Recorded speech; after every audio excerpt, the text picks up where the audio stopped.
Sebelumnya, bismillahirrahmanirrahim. Assalamualaikum warahmatullahi wabarakatuh. Perkenalkan, saya Sevina Ambarwati dengan NIM A5102403002. Di sini saya akan memaparkan materi terkait dengan organ pernapasan pada manusia. Organ pernapasan pada manusia sebagai sistem yang menyelamatkan hidup manusia.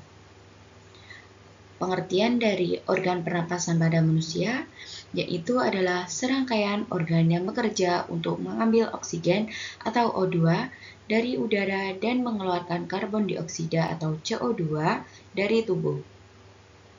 Organ-organ ini membantu tubuh mendapatkan oksigen yang dibutuhkan untuk menghasilkan energi, sehingga manusia bisa bergerak, berpikir, dan melakukan berbagai aktivitas.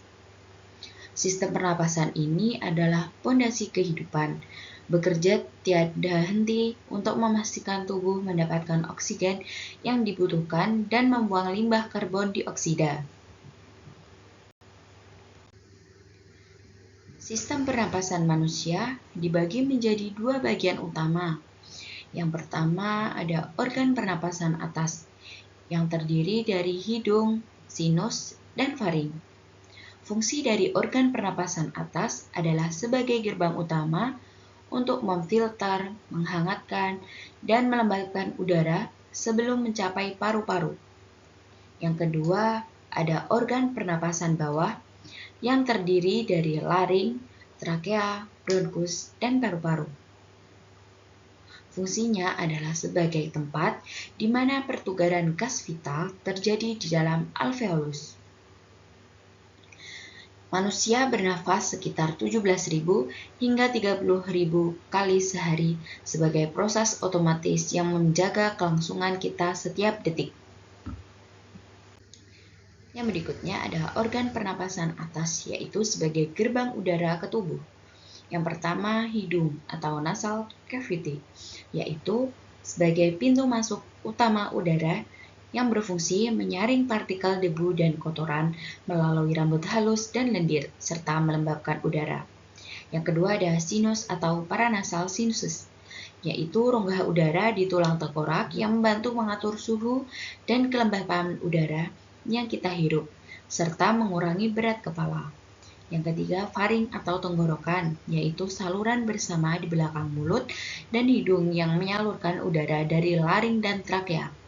Terbagi menjadi nasofaring, orofaring, dan laringofaring. Yang keempat ada epiglotis atau katup pelindung, yaitu struktur tulang malawan yang bertindak sebagai katup yang berfungsi menutup saluran pernapasan atau laring saat kita menelan untuk mencegah makanan masuk ke paru-paru. Yang pertama, kita akan lebih mendalami hidung dan sinus, yaitu sebagai penyaring dan pengatur udara.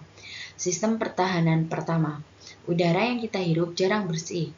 Hidung adalah garis-garis pertahanan pertama yang memastikan bahwa udara yang masuk ke paru-paru bersih, hangat, dan lembab. Yang pertama ada rambut hidung atau fibrase, menjebak partikel besar. Yang kedua, membran mukosa yang menghangatkan dan melembabkan udara.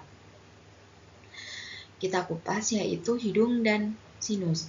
Hidung adalah pintu utama udara masuk ke dalam tubuh. Saat kita bernapas, hidung bekerja untuk menyaring, menghangatkan, dan melembabkan udara sebelum udara masuk lebih dalam ke sistem pernapasan.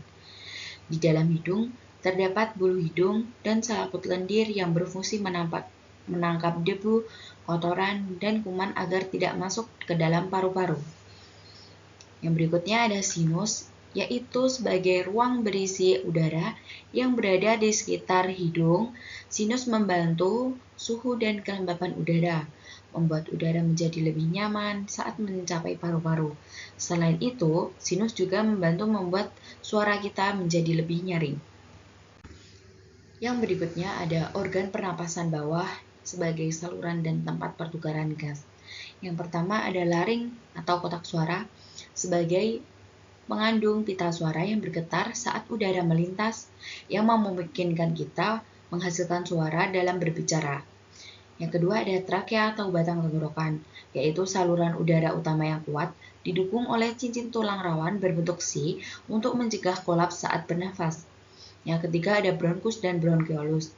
Trakea bercabang menjadi 2 bronkus utama, yang kemudian bercabang lagi menjadi jaringan bronkiolus yang lebih kecil, lalu membawa udara jauh ke dalam paru-paru.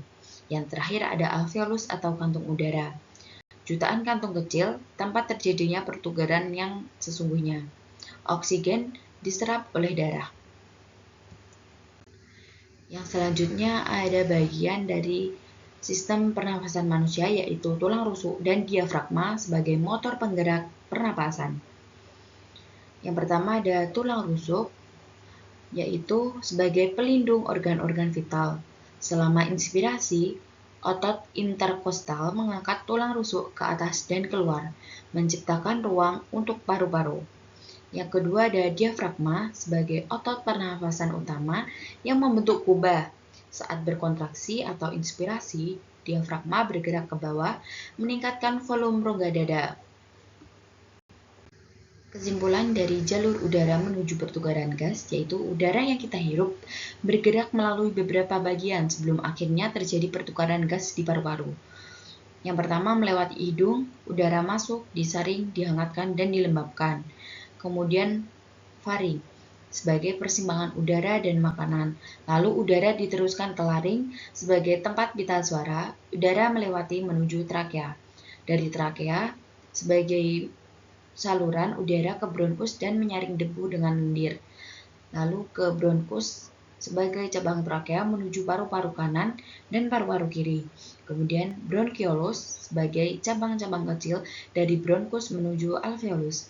Yang terakhir menuju alveolus sebagai tempat pertukaran gas terjadi.